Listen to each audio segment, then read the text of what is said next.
All right, welcome back. Welcome back. Welcome back. Today I have the privilege of introducing our very first guest on Straight Up Sports.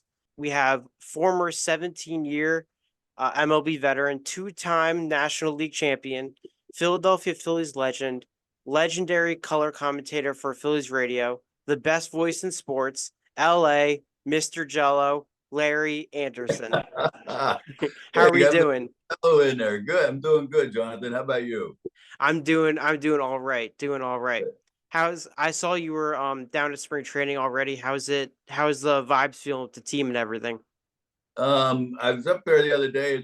I mean, the chemistry with these guys. I mean, it's basically the same team as last year. They brought in a few other guys in, trying to make some good fits and possibly fill some other holes. But there's not many holes in the team that these guys have. They put together. I was talking with Dave Dombrowski a few days ago. I ran into him down here at the beach, and we were talking about the chemistry of this club and the camaraderie. And it's really, I think, one of the things he talked about was like, being careful bringing people in, making sure that the people that they bring in fit in with this core group, which has been very tight knit for a few years now. And it's good to see. I love it. I love it. It's so important to have that chemistry and camaraderie.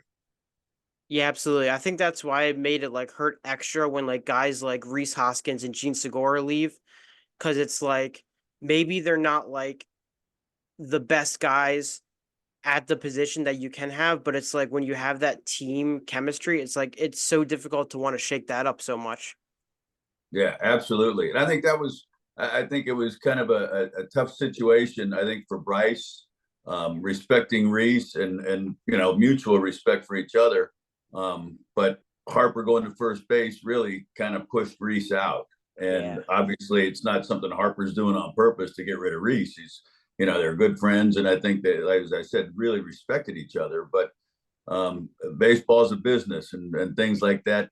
It happened. Yeah, guys have to move. You have to, make do with what you have the best way you can. And it was best, I think, the Phillies decided it was best to leave Harper at first and basically kind of say goodbye to Reese.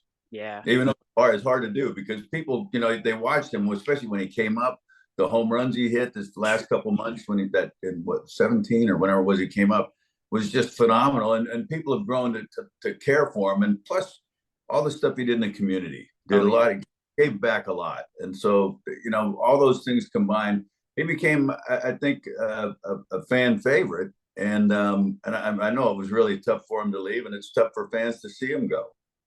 Yeah, absolutely. It's the worst part in sports. It really is. It's my least favorite part.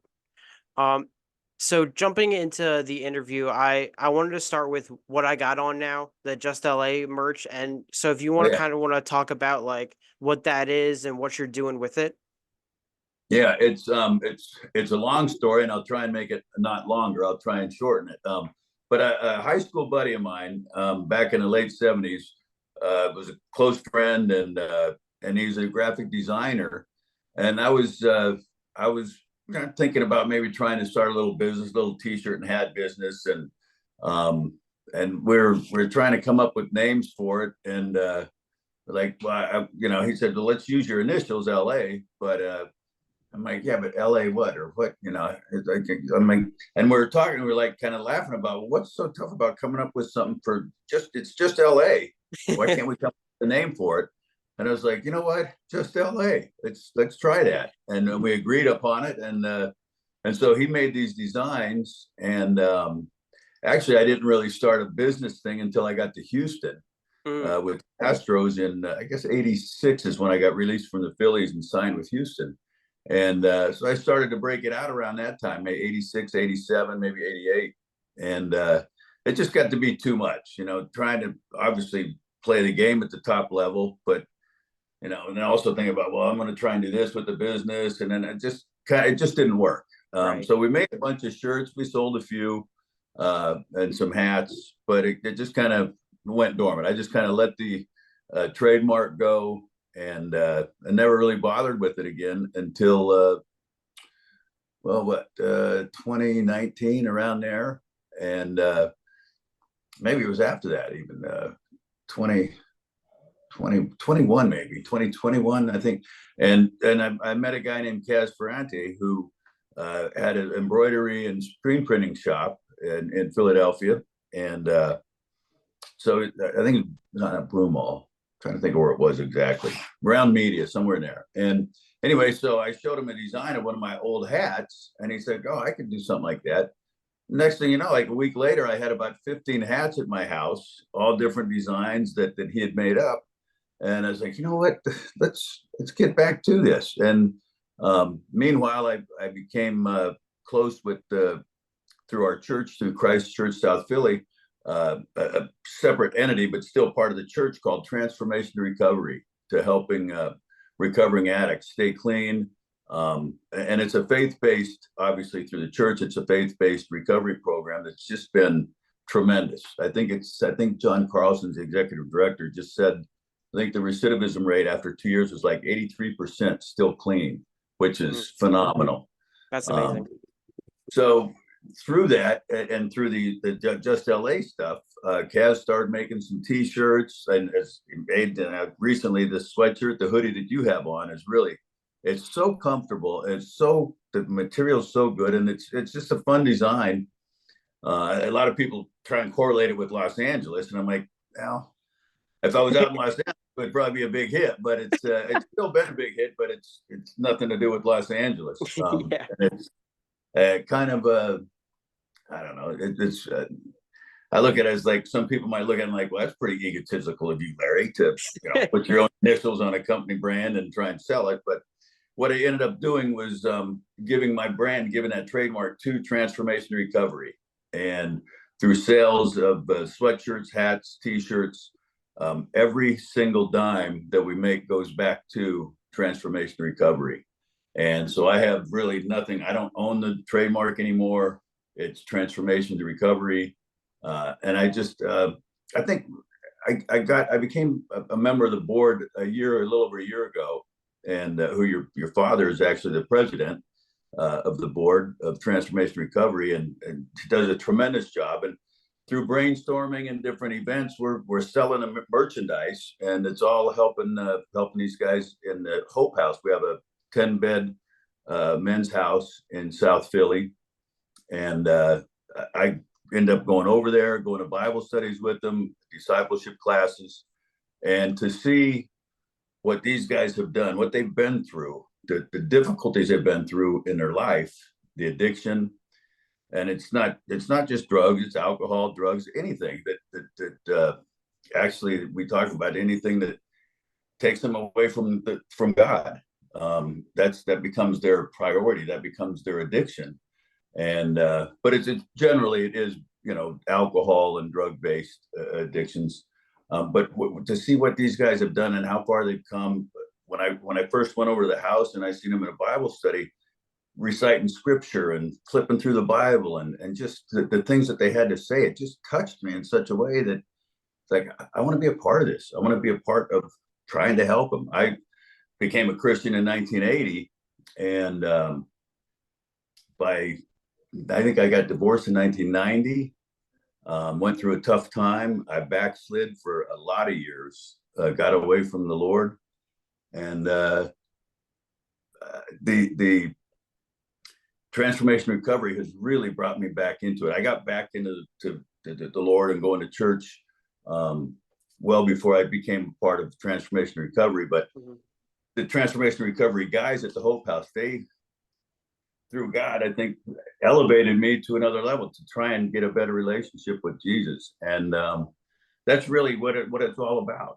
And so everything we do with the Just LA and selling the merchandise, it all goes to helping these guys with the addiction. And it's been an absolutely true blessing for me. That's the nutshell of it. That's awesome. That's really cool. And it's clearly making an impact and producing positive results in a huge way. So if anyone watching wants to support Just LA merch, I'll have a link in the description to the site, and you can get your own and just contribute to this cool cause. That's awesome. So now I want to go into your baseball career a little bit. Right. So the first question I wanted to kind of dive into, because I follow like every sport, and one of the big parts of the sport that isn't actually playing the game is the draft. And in baseball, that's probably like the least talked about draft because it like happens during the season, and it's like you'll see it on the news or something, but it's not something like everyone's like dialed into. So w- you came out of high school at like in 1971 and was drafted in the seventh round. So what kind of was that? What was that experience like for you? Um, it was eye opening. I wish I was able to talk to some people prior to the draft to understand what all is involved. I was kind of naive. I had just turned 18 when I got drafted. Mm, Um, I signed a letter of intent to play baseball and football at Oregon, University of Oregon. But then the offer came for the from the Cleveland Indians, who drafted me, mm, and I was like, you know what? I think I just want to play baseball. I actually took, to be honest, to go back even prior to that, my dream job was to be a pilot. oh My wow. Yeah, my father was a commercial pilot.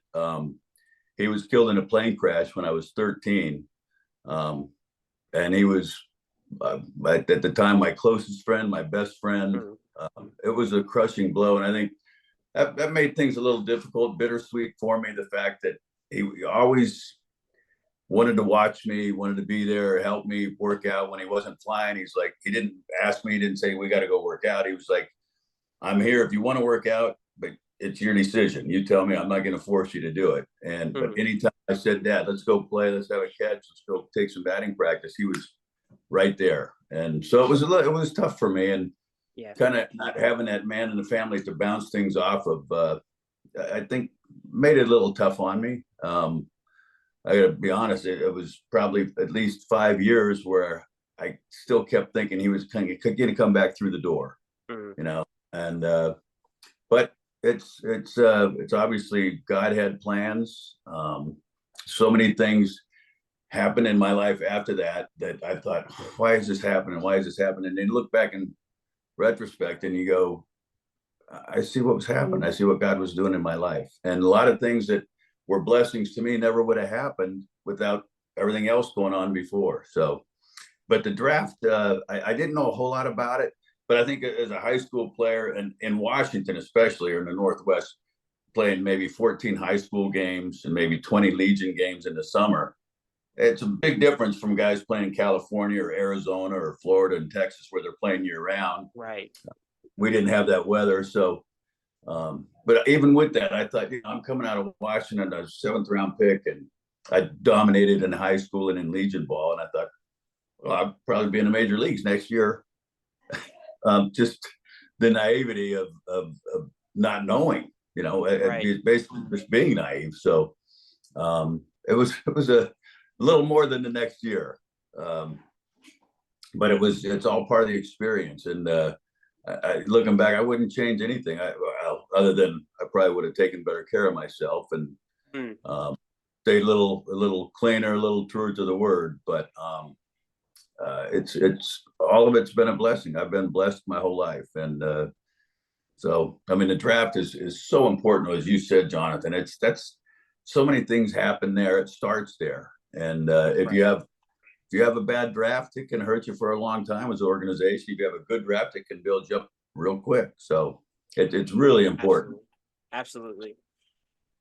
Was it so in the draft? Did you like just get the letter and that's how you found out you were drafted? I got a phone call Okay. from Lloyd Christer, from the scout who was watching me, and actually I'd worked out with Lloyd some prior to the draft. He was based out of, I think, Richmond, California, Northern California. Um, he was also the scout that drafted Dennis Eckersley, who became a very close friend now in the Hall of Fame, is Eck. Um, and so I found out just a phone call, but I didn't know what was going to happen. I didn't know how things were going to work, and so it was kind of just trial and error for me, and just kind of play it by ear as things happen and hope for the best. Right. Makes sense. That's pretty cool.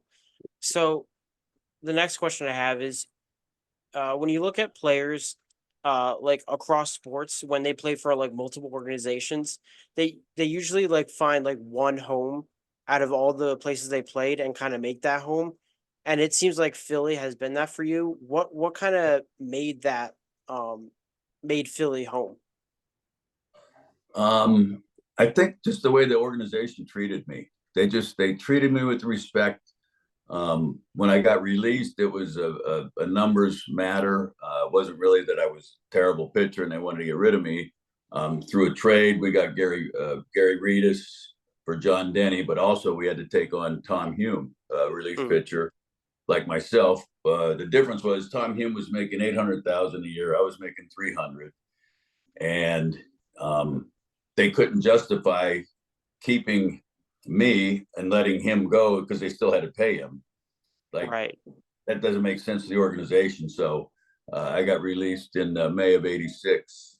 Um, but it was a blessing. We were in Houston when I got released. I went over and I pitched for Houston the next day on the side, and they were like, "There's nothing wrong with you," and I'm like, "No, you don't have any injury." No, I'm like, "Nothing's wrong." I said, "It was a numbers thing, and they just didn't have room for me." So I ended up signing with Houston right away after the 3-day waiving period. I signed with Houston, and really, that's for me when my career took off at 33 years old. Wow. Uh, in '86, I got a pitching coach there in Les Moss, who was a former catcher, but he just helped me immensely and just basically turned my career around. And I really, at 33 is when I really start doing things. I think for me, where I really learned how to pitch. Mm. A slow learner, I guess you would say. So, and then you re-signed with Philly in the 90s. Yeah, and What then did getting back to your question, I think 6 different organizations, counting twice with the Phillies. But when I got released, Bill Giles, the president of the Phillies at the time, said, "Hey, we like you. The way you've carried yourself, you've always got a job in this organization if you want it." And I never forgot that. mm, Uh, when I after I signed as a free agent, I got traded for Jeff Bagwell in 1990 and went to Boston. I was only there for a month, but then I became a free agent after the season through collusion from the owners colluding on salaries. And there was, I think, 15 players in Major League Baseball that were granted free agency due to collusion, and I was one of them. oh So wow. I ended up going as a free agent, signing with San Diego, a 2-year deal, my only free agent contract, really decent contract. Um, and so I played the 2 years there, playing in San Diego, which was beautiful, it was gorgeous. Hmm. But the I say this in a nice way, the people in Southern California and San Diego are not as grounded to me in life as people in the Northeast or in Philly specifically. Mm. Whereas out in San Diego, everybody was your friend until you turn your back, and then you feel the daggers in your back, so Oh on and so wow. forth. It was just different, and I mean, there was a lot I had heard before about people talking about there were kind of more material things going on there, and I found out I felt like it was like what was important was what kind of car you drove, how much money you made, where you lived. I'm like, this is so shallow. And I Mm. was like, the one thing I loved about Philly is people there, if they don't like you, you'll know right away. I mean, they might not come out and say, I don't like you, get away from me. But in certain ways, they'll let you know that they don't care for you. And they're just more honest, there's no beating around the bush. Like, this is it. It's black and white. And I appreciated that. So when my contract was up in San Diego, my agent called the Phillies and asked if they'd be interested in having me back, and they brought me back, just doing 1-year deals. But I pitched for a couple more years, '93 and '94, and that was kind of the end of things for me pitching wise for the most part. But it was to come back to Philly. It became my home. I felt it was my home after I left, and I actually pitched for Seattle, where I grew up and went to high school. I pitched for Right. Seattle for a couple of years. The first year I was in Seattle in 1981 was a great year for me. individually. I was a closer, right-handed closer. Shane Raleigh was a left-handed closer, and I had a good year in Seattle in 1981. 82, a completely different story. I was the last man on the staff. I was a mop-up guy. I just it just didn't go well. And actually, I remember I left tickets for a couple of guys I played Little League with in Portland. They came up, Rick Snell, and I can't think of the other guy's name. Rick Snell was our all-star catcher, but I left him, and Dale Steffick was the other one. And I left them tickets to come to King Dome and watch a game. They were coming up. So I said, yeah, come on, I'll leave you tickets. Well, they came up and they sat right in the front row, right behind the bullpen. And everything was on field level, on field level. The stands were right behind the bullpen. And there weren't a whole lot of people going to games at that time. In the King Dome, we'd maybe a good night, we'd pull in 3,000 people. Oh, wow. So you could pretty much sit where you wanted. So Dale and Rick Snell sat behind the bullpen, and we're talking during a game. And then Rick Snell out of nowhere is like, man, I wish I would have stayed with it. He goes, I was a lot better than you. I was like, did I just hear that right? I'm like, do you I bit my lip. I didn't say anything to it, but I was like, I wanted to say, do you understand that I just left you tickets to come and watch me? But yet you're going to drop that. That was just, I've never forgotten that. I don't know. It really hit me, just hit the wrong chord. I was like, I'm doing you a favor here, leaving you tickets, and you're going to come out with that. But neither here nor there. It's all part of the experience. Yeah, that's like the fans like on Twitter or whatever saying, hey, get this guy off the field. I can do this. I could do this with my eyes closed. But it's like when it's like a friend of yours, that's like even more like that's crazy. That would have hit me too, man. That's rough. Yeah. So talking about re-signing with Philly, you played in Philly in the early 80s and the early 90s, and you've talked about this on other interviews, but like, can you talk about like the huge difference between the team in the 80s with like Schmidt and Rose, and then like the team in the 90s with Kruk, Eisenreich, guys like that? It was funny. I just mentioned in Seattle and talking about that guy. The Phillies bought my contract from Seattle in '83, and I'm coming from Seattle where there's some names I'm going to throw at you that you'll probably recognize or maybe not recognize. They're not Hall of Famers. And Dave Edler, Paul Cerna, Dan Farova, Bruce Bhakti. Like, people go, who are these people? I'm like, there were guys I played with in the big leagues in Seattle. So I leave Seattle. My contract gets bought by the Phillies. I walk into the Phillies clubhouse. Now, again, I'm walking away from Dave Edler and Paul Cerna and Dan Farova, and I'm walking into the Phillies club, same level, both major league teams, but leaving that team and coming to Philadelphia and walking in the clubhouse and seeing Mike Schmidt, Steve Carlton, Tony Perez, Pete Rose, Joe Morgan. Those are all Hall of Famers. Yeah. And now I'm not even mentioning Gary Maddox, Gary Matthews, guys like that. I'm like, and I'm not kidding you, Jonathan. When I walked in that clubhouse, I was like, what in the heck am I doing here? I don't belong here. Put me back with Bhakti and Julio Cruz and Dave Edler. But it was, it was an experience that you have to be in my shoes to understand it. It's just, you walk in and plus my locker is right next to Tug McGraw. Oh, wow. So I'm like, this is crazy. But it was so different. But this was an older team and guys that have been established and been around a long time. And so I come in there at 30 years old, although I've been in the big leagues for 3 or 4 years. I felt like, again, like I just don't belong here. But it was that, they accepted me. Tug was great, right, having his locker right next to me. He really eased things for me. It made it a lot easier, helped me relax, and just overall everything. It was it was a thrill to be able to say I played on one team with 5 Hall of Famers, and I don't think I'm leaving anybody out. I hope not. But it was like, man, this is unbelievable. And That to doesn't look happen ever. now and to look back and go, wait, I played with Pete Rose, Joe Morgan, and Mike Schmidt and Steve Cup. Like, what? Like that. So I mean, to me, that's just a absolute joy to have in my heart, have in my head that I was able to do that.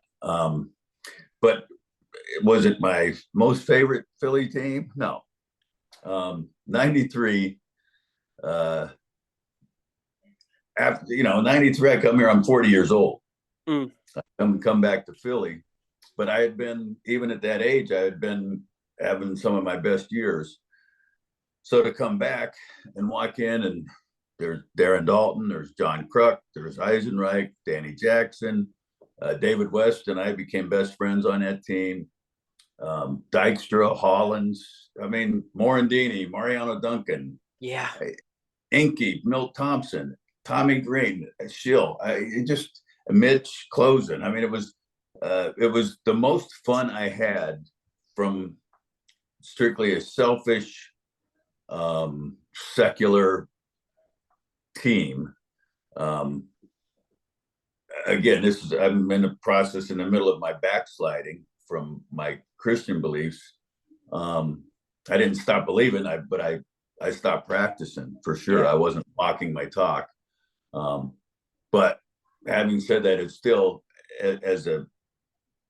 from just a team standpoint, by far the best team I was ever on. The most fun I had. And what made it so much fun is like these guys, Dalton was the greatest team leader ever. I don't know if there will ever be one or if there's ever one before him that was as good as him. But he took that team under his wing and he just said, this is what we're doing, boys. And this is how it's going to happen. And nobody questioned him. And if they did, he'd stand right up to them. And I would say pretty much 100% of the guys that maybe wanted to say something to him back down. Yeah. Because they just respected him that much. And but these guys, I mean, we had fun off the field, but the one thing when that game started, when they crossed that line, it was all baseball. There was no messing around. It was these guys knew how to play the game, and it makes it hard for me today, and I think I get in trouble at times because I think back to how that team played, the unselfish, moving runners, bunting guys over, whatever they had to do to win, they did. Which it's hard to say, but I don't really see that today. I don't see Yeah. guys doing the little things that if Dalton was hitting cleanup and he came up with nobody out and a man on second, he gave himself up. He would try and hit the ground ball to the right side or drive the ball to the right side, but first and foremost, he was going to give himself up. He was going to make an out to get that runner to third base with less than 2 outs. You never see that. I shouldn't say never, but you rarely see that anymore because that doesn't pay. Right. It doesn't nowadays. It doesn't pay to move runners to do the little things. What pays now is walking or hitting home runs. Your Right. on base percentage and hitting the ball out of the park.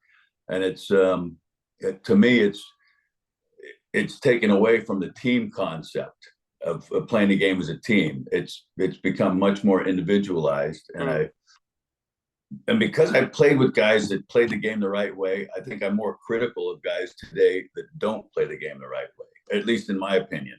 Yeah. When I say playing the game the right way, somebody else might have a different idea of playing the game the right way. But for me, it was doing every little thing you can to help your team win. And I don't see that today.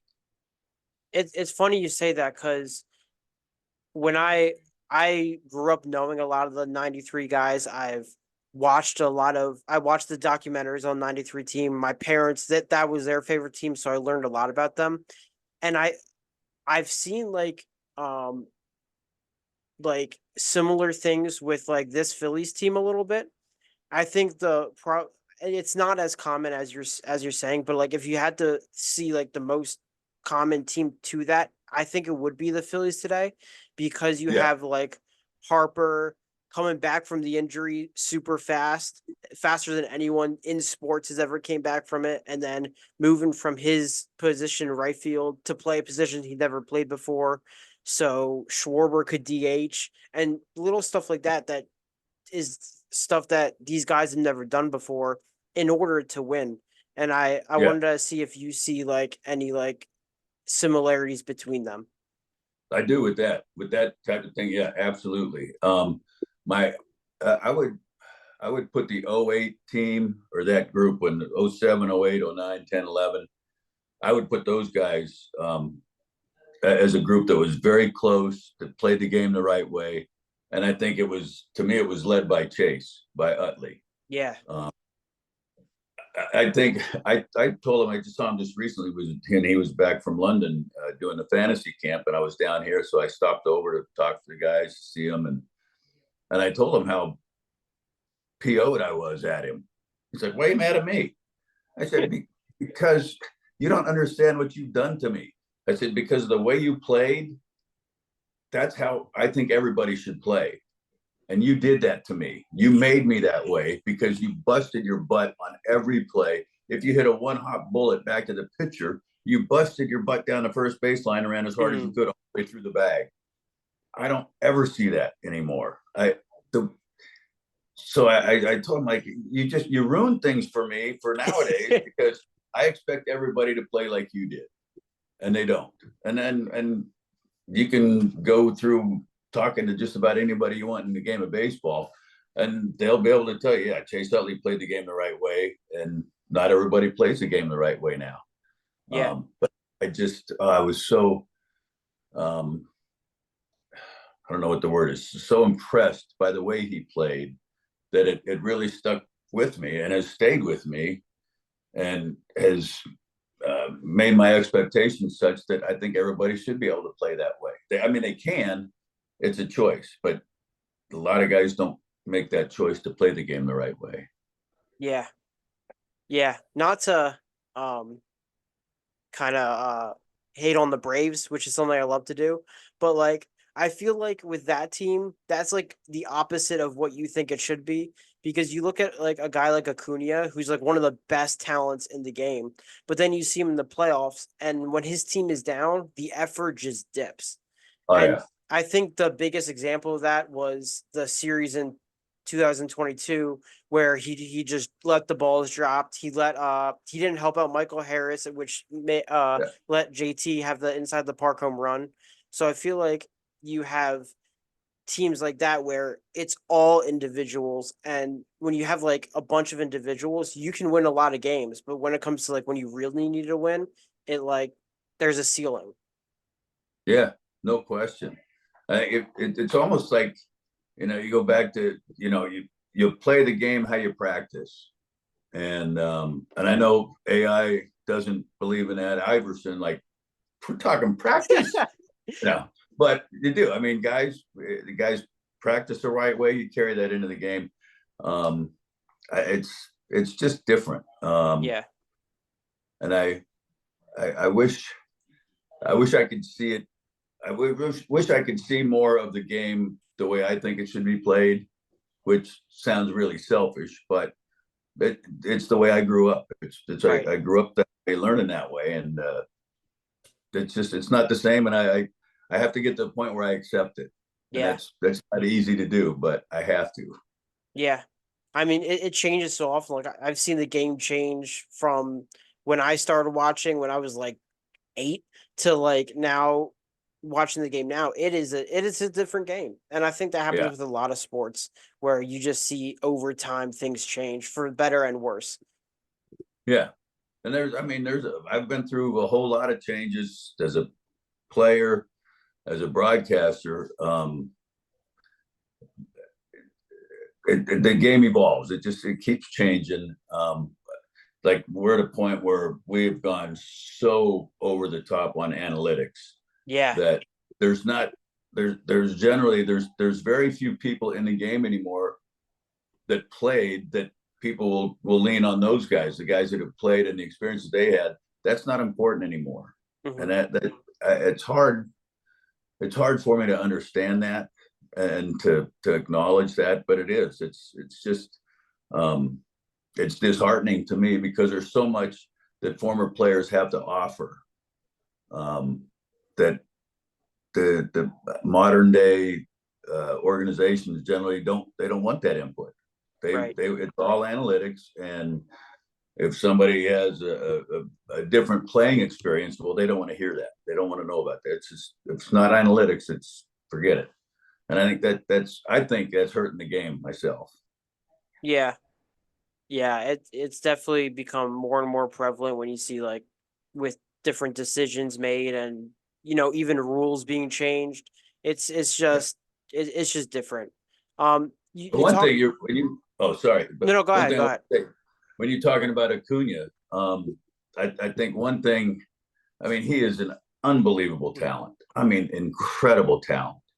But I think the Dodgers losing Freddie Freeman, um, I think it made Acuna worse because Mm. Freddie kind of had a handle on that team, and I don't know if him and Acuna got along. I can't imagine they got along great because There Freddie, there's been reports that they didn't, so right, and Freddie knows how to play the game, and Freddie doesn't play that. Well, let me get running on my home run trot and get 10 feet from third base and then back up 2 steps and then do a little shuffle with my feet and then come around. The stuff Acuna does drives me nuts because I have a hard time with players that do things for attention. There's no other reason for him to do that than for attention. And one of the things that I'm sorry that the game has changed to the point where you don't have a Nolan Ryan out there anymore. You don't have a Bob Gibson. You don't have a Bruce Keeson. You don't have a guy that'll go out there and say, "You're not going to do that. You're not going to embarrass me like that, or you're going to end up, wearing one in the ribs, or you're going to end up on your back a lot." You don't see it anymore. Nolan Ryan in the playoffs in '86, we were playing the Mets. Dykstra was up. It was our first game. He hits a ground ball to Billy Dorn at second base. Billy back bobbled it threw the first to Glenn Davis. He dropped it. Dykstra is safe. Dykstra turns towards our dugout. This is in the Astrodome in Houston. And I think it was the first game of the '86 playoffs against the Mets. And Dykstra turns towards our dugout. And he's like, yeah, yeah, yeah, like that. And I'm sitting on a bench next to Nolan Ryan. Nolan Ryan taps me on the thigh. I look over, what's up, Nolan? He goes, that boy just asked for a bow tie. And and that was all he said. He didn't say anything else about it. The next day, and Mike Scott was pitching that game. The next game was Nolan. And not the first time up, but the second time that Dykstra came up, Nolan threw a pitch that I still to this day think it went through his ear hole of his helmet and came out his other ear. Oh It my was God. right at his head. And you've seen the cartoon of Charlie Brown and Lucy, where Lucy pulls the football back and Yeah. he does a flip in the air. That's what Dykstra looked in the batter's box. When he got out of the way of that fastball at the last second, his feet went up in the air. He came down, literally, he came down on his stomach facing the pitcher's mound. Oh my goodness. And Nolan didn't bat an eye. He walked towards the plate like he would always do, whether he threw at a guy on purpose or not. If it came close to hitting the guy, he would walk towards the plate and act like he did it on purpose. And this one he did do on purpose. But he would always walk towards the plate and kind of glare at the hitter, and he would let you know if you show him up out there, you're going to wear it, and Yeah. he wasn't afraid. I remember Glenn Wilson with the Phillies in I don't know mid '80s. We're playing Houston, Nolan's pitching, and we're at the vet. Glenn Wilson hits a home run. I've never seen a guy run around the bases faster. Because it was off of Nolan, and he knew. I mean, Glenn was from Texas too. He runs around the bases. He hits home plate. The on deck hitter is trying to high five him. He runs by him. Guys at the top steps of the dugout trying to high five him. He ran by all of them. Wouldn't talk to anybody. Wouldn't touch anybody. Wouldn't take a high five.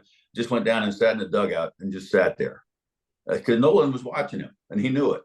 Yeah. And that to me showed how much respect Glenn Wilson had for Nolan Ryan. Hmm. But it's a different game. If Acuna and others, he's not the only one, but if guys like that in the game today were playing 20, 30 years ago, they wouldn't be doing it. I'll tell you that right now. They wouldn't. But it's the game changes and it's evolved, and that's not part of the game anymore. Right. It is different. It is different. Yeah. So I wanted to kind of wrap this up a little bit, but first I wanted to get your thoughts we started talking about this, but get your thoughts on this year's team and kind of what you're thinking. So the like you said, it's pretty much the same team. The major moves is re-signing Nola, bringing him back to finish his career here, most likely, and then this week signing Whit Merrifield to be like the super utility to do whatever, which I really liked. Yeah. So what's kind of your thoughts on this year? And if you had to make one bold prediction, what would that be? Whoa. Um, I don't know if it'd be a bold prediction, but you got to think about the Dodgers getting in the playoffs with that lineup that they Oh have. goodness. It's just, but I used to see it when I was playing. The teams would make these great deals in the offseason, and you look on paper and they are loaded. But once the season starts, I think the Padres were that way last year. Padres were exactly that. They just, I don't know what it is, if they just had the wrong superstars there to working together or trying to work together or not working together, however you want to say it. But I think this team, the Phillies team, it's kind of like when I was talking with Dave, last week, Dombrowski, about this team has all the talent. I mean, they got to the World Series last year. They should have gotten to the World Series. Yep. Obviously, that was a meltdown. But like Dave said at that time, he said, we just, we were in a good place. We just had everybody go south at the same time.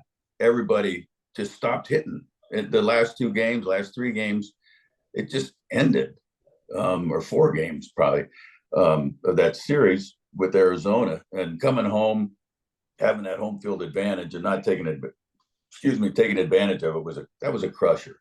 Yeah. Yeah.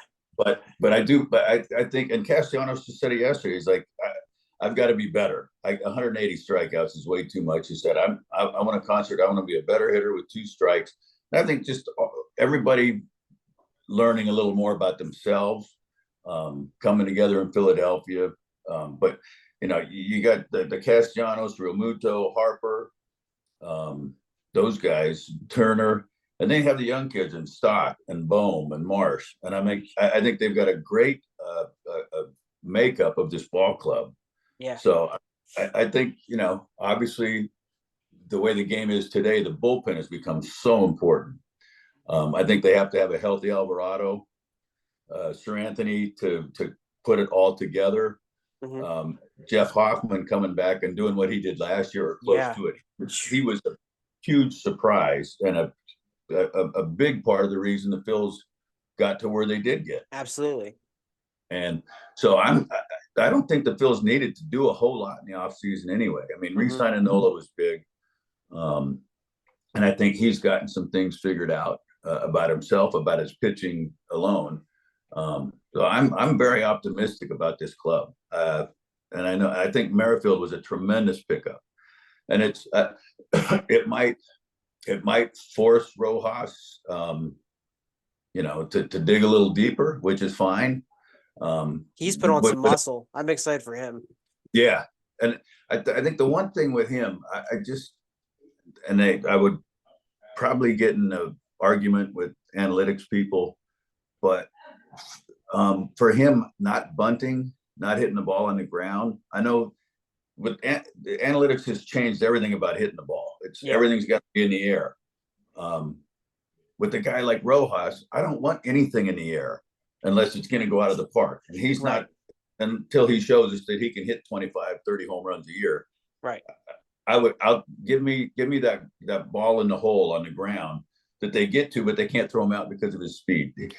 The analytics is going to say, let's not utilize this guy's biggest asset, which is his wheels. Right. Let's not utilize that. You have to. Yeah. So, I think he should be bunting every single day. He should spend an hour and a day bunting. And then outside of that, hitting the ball on the ground, trying to hit the top part of the ball, because unless it's hit right at an infielder, he's going to beat it out. So, but I think having Merrifield come in is going to kind of force Rojas, not put pressure on him, but he knows that Merrifield's there. And this guy, Merrifield, he's put up numbers. He's just been a solid player for a long time. So I think it's a huge pickup. Yeah. He was an all-star last year, so he's still got it. He's not washed. He is not. Yeah. No question. So No question. I'm excited for that. I think they're going to be good, and I think Yeah. Rojas is definitely going to take a jump, and I'm excited for that. Um, Yeah. so lastly, I wanted to do a little game. So I don't know if you've seen this around, but it's when there's five spots and you have to blindly rank something as I tell you it, but you don't know what's going to come next. So I'm going to do five different Phillies teams. I'm going to name different Phillies teams, and you got to tell me, would you rank them one, two, three, or five? But you don't know what's coming next. All right. All right. So first team I'm going to throw out is the 2009 Phillies. Fourth. Fourth. Some people, like my dad always says, that team was better like than the '08 team. So it's kind of interesting that they weren't the team to win it, but the '08 team was the one to win it. So All that right. was always interesting to me. But fourth, all right, the next team we're gonna go the 1983 Phillies that went to the World Series. Fifth. Fifth, fifth. All right, now we're gonna go the 2022 Phillies.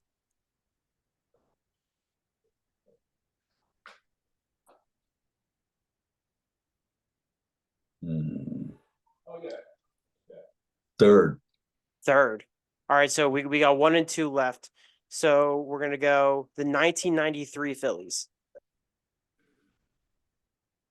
Second. Second, and so your top team is the 2008 Phillies. Interesting, interesting. Well, I might thank you. get some arguments there. What was that? I might get some arguments there. Yeah, no, I think you absolutely will, especially with the '09 team and the 2022 team, because that team was stacked in a way. But I think that's very interesting. So I'm excited to see the feedback I get on that one. So thank you so much for coming on. I appreciate Yeah. you lending some time. This has been awesome. I've learned so much. So I appreciate you greatly. So any last words you want to say before we get out of here? No, just thank you. I've enjoyed it. And because I enjoy talking this. It's been my whole life. So I enjoy it. I think you're a terrific job doing it, the interview. And anytime you want, I'll do it again. Awesome. Thank you. Hey, maybe around like when we get into the thick of the season or even the playoffs, I'll bring Yeah. you back on and we'll revisit what we said. Sounds good, Jonathan. I really appreciate it. Awesome. Thank you so much. Thank you so much. You got it. Enjoy the snow and the cold weather. Enjoy Florida. I'm jealous, man. I really am. It's pouring rain the last 2 days, so you're not missing anything Oh, here. well, that's good. That's good for my part, I guess. All right. Thank you Yeah. so much. A huge thank you again to Larry Anderson for joining our show. I hope you enjoyed it. If you did, like, comment, subscribe. Let me know what other interviews you might want to see. We can see what we can do. Let me know what you think. And that'll be it. Peace out.